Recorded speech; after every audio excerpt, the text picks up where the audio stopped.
Good morning and welcome to this week's segment of Watching Washington. Today is Friday, September 30th. My name is Juntong Liu and here's what's happening in Washington. A bill that would prevent a partial government shutdown moves forward. The deadline to pass such a measure is this Friday. According to CBS News, the bill is a stopgap measure to keep the federal government operating. The bill is 237 pages and would maintain a current funding levels through December 16th. The bill includes a proposal from Senator Joe Manchin of West Virginia, and it's been a point of contention due to what's in it.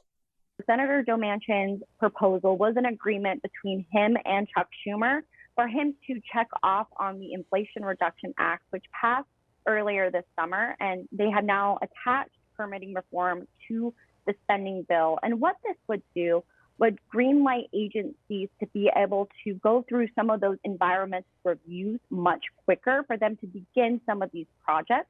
And one of these projects in question that would be permitted to move forward is the Mountain Valley Pipeline, which is a pipeline that runs from West Virginia down through Southern Virginia.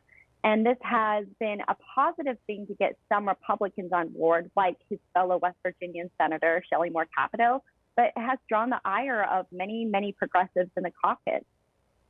Also in the bill, money to help Ukraine, help for families with heating and cooling costs, wildfire relief for New Mexico, and emergency funding for water and wastewater improvements in Jackson, Mississippi. The pound has now reached a record low against the dollar. This comes upon tax cuts and increased spending in an effort to boost the British economy. This deadline is also due in part to dollar strength, which hit a new 20-year high. This fall in the pound may lead to the Bank of England to follow the United States' recent hikes in interest rates, as countries across the world continue to grapple with inflation.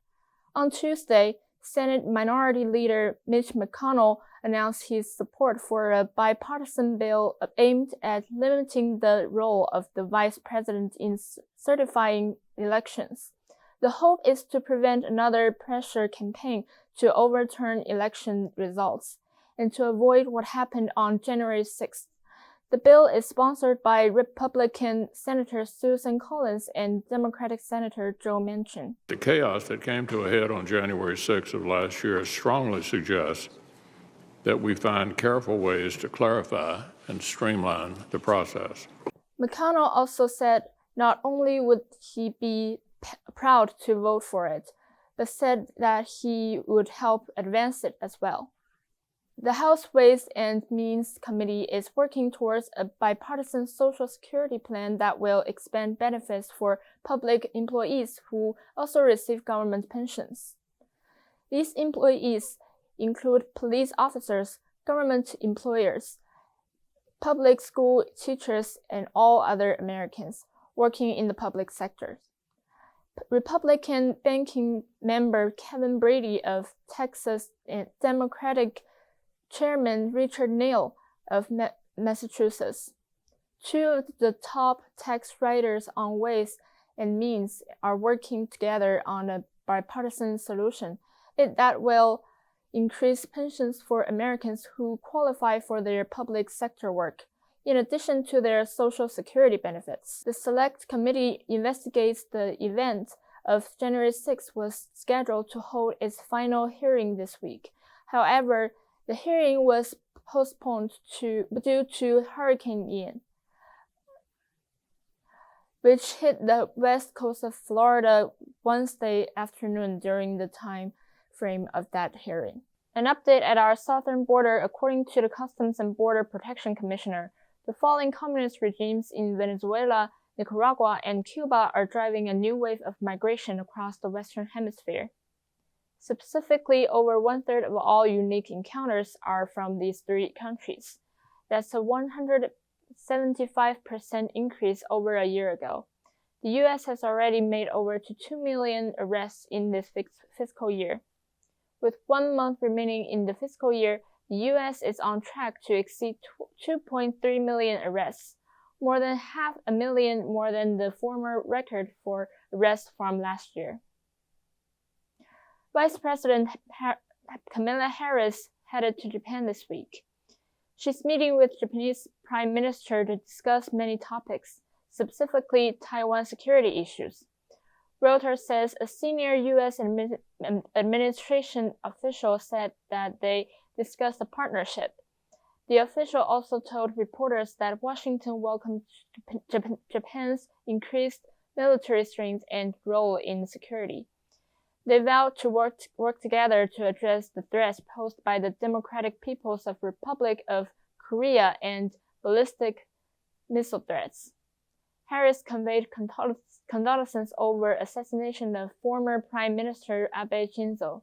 She attended the state funeral amid the ongoing protests in the surrounding area.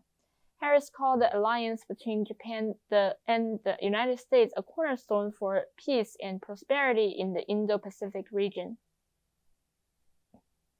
Tensions have risen as the election gets closer. According to the Boston Globe, 2 men have been criminally charged after 5 broke out at U.S. Rep. Ayanna Pressley political event in Somerville, Massachusetts. Her GOP challenger, Donnie Palmer, was involved in the altercation. Donnie claims he stepped in to disrupt the fight and took a Twitter to defend Sean Nelson, the man who was attacked. Foster Starks and Edwin Coleman were arrested and 1 person was taken to the hospital. As election nights get closer, it seems the divide in America getting further away. This year, President Biden marked the highest point in his approval rating. According to the new poll from Emerson College, Biden largely was supported by women. The executive director of Emerson College polling says approval from women voters has jumped from 39% to 49% since July.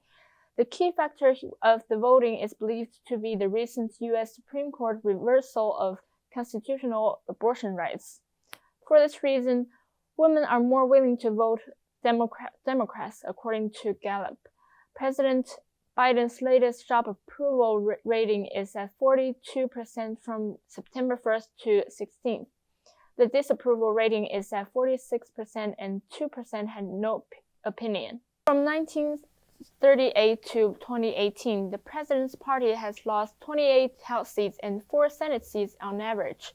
The president's party only gained 6 seats in the Senate and 3 times in the House.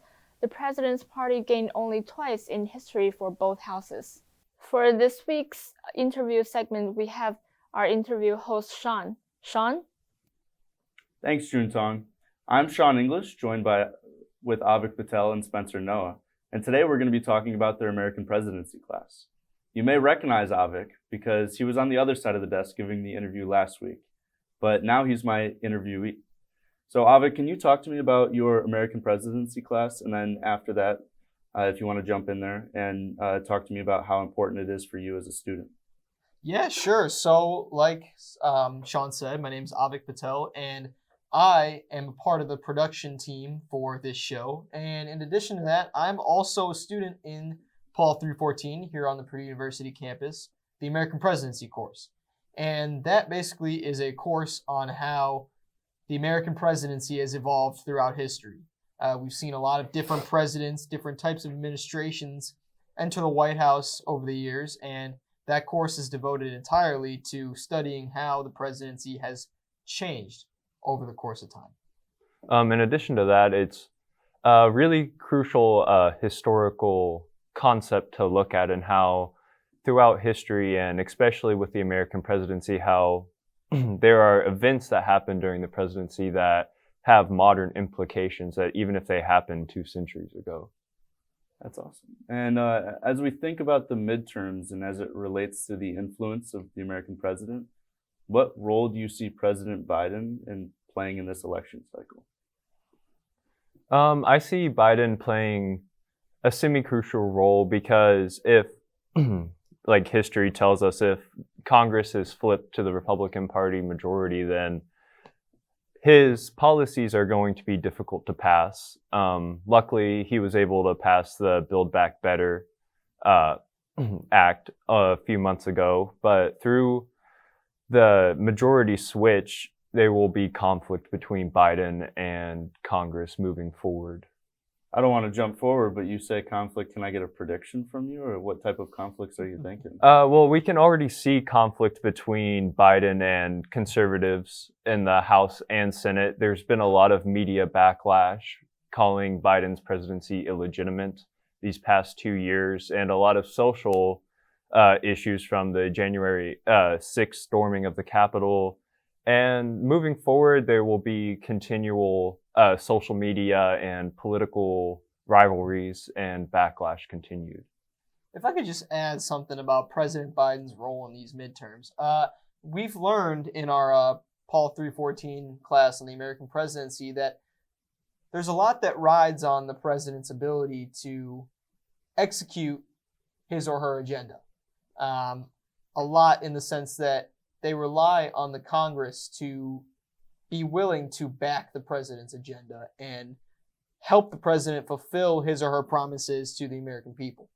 And the only way for the president to be able to do that is if the president has a strong majority in Congress.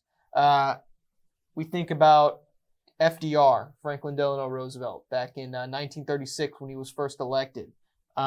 He had an overwhelmingly Democratic majority, if I'm not mistaken, back in 1936, which allowed him to advocate for it and get past the first New Deal, which was the first batch of programs that were under the New Deal and there to address the Great Depression. So essentially, there's a lot that the president has to do in order to fulfill his or her promises to the American people. Part of that is campaigning every election cycle, every midterm season that he or she is in office, so that the president gains a majority in Congress that's able to pass the agenda and advocate for the agenda that the president desires. Yeah, you talk about history, and specifically 1938 with President Roosevelt's tactics and push for the New Deal. Do you see any similarities between that cycle that happened in 1938 and the one we're in now?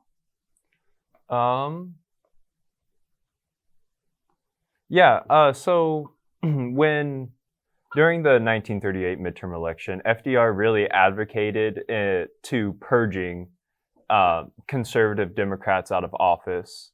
He really wanted to just purge the entire Congress that disagreed with him so that he could continue to pass his legislation, and even by going as far as to say that he wanted to replace some judges on the Supreme Court or even add seats to the Supreme Court so that he could further his agenda. And some similarities between this cycle and now is the conservatives are really pounding down on what they believe in and coming at Biden's agenda. Yeah, and just to add on that, another thing we talked about in our American presidency course is how President Biden did something similar. Recently, if everyone remembers, he gave a speech in front of Independence Hall in Philadelphia, talking about how democracy is in danger because of far-rightists who still claim that the election was stolen and rigged. And we talked about how that speech delivered by President Biden in Philadelphia that day was similar to FDR's tactic of, as Spencer said, the purge of far-right conservatives in order to push for a Democratic majority in Congress. And we talked about how President Biden employed a similar tactic, and so only time will tell to see if Biden sees a similar result to Franklin Delano Roosevelt back then. We've talked a lot about President Biden. Do you think his stances and policies are going to help or hurt him moving forward with this Democratic Party going into the midterms?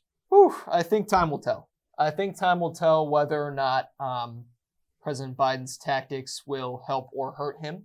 I think we'll all know after November 8th, which is Election Day, as we all know.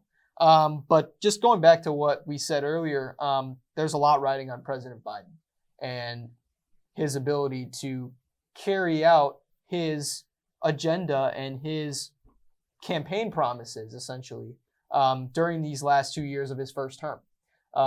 And it's really up to President Biden to do everything he can, which he is doing, to campaign for his Democratic counterparts in Congress, both currently incumbents and running to flip some seats. Because at the end of the day, Congress will dictate whether or not President Biden is able to fulfill the rest of his agenda during the last 2 years of his first term, just as every president has throughout American history. And to add to that, I wouldn't go as far as to say that Biden's tactics are addressed, but his legislature that he's been able to pass in the past 2 years of his presidency and how that will impact this up and coming election. What the Build Back Better Act is very similar to the New Deal and has even been called the modern New Deal, based on FDR's New Deal, of course. And it really expanded child care, Social Security, Medicare, funding for public education, and even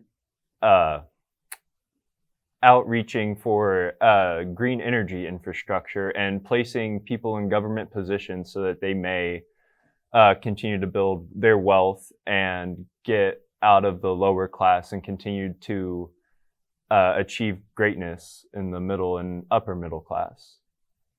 And given history and where we stand today, do you see the perception of the president's successor or the current political climate as more influential over the midterm elections? I would say that yes, the current political climate is very influential over the midterm elections. Looking at statistics over inflation and the current leadership in the country, current registered voters, nearly 20% of them say that inflation and poor leadership over the current country is what will drive them to be voting against the current administration. Yeah, and to add on to that, to directly answer your question, yes, I think the president's role will increase in midterms going forward, because as we've seen, a lot of historical events have happened during this past presidential term alone, and it's inspired a lot of people and also angered a lot of people and also incited fear in a lot of people, to the point where more and more Americans are willing to get involved in midterms. And the president, specifically President Biden, sees that, and each president succeeding President Biden will see that, and ultimately it will be their job to galvanize the people and rally the people behind him or her in hopes of gaining a majority that supports their party. As we've seen with Roe v. Wade, as we've seen with inflation, as we've seen with a lot of issues up for contention during these past 2 years alone, leading up to these midterms, a lot's happened. And given that a lot's happened, a lot of people, like I said, are more and more willing to turn out at midterms. We're looking at record numbers, record turnout for these midterms. And ultimately, that's why people should vote in the midterms, is because so much has happened, and if it's impacted anyone in any way, people have more power now than ever. And the president has more power now than ever to galvanize those people behind him or her in support of his or her party.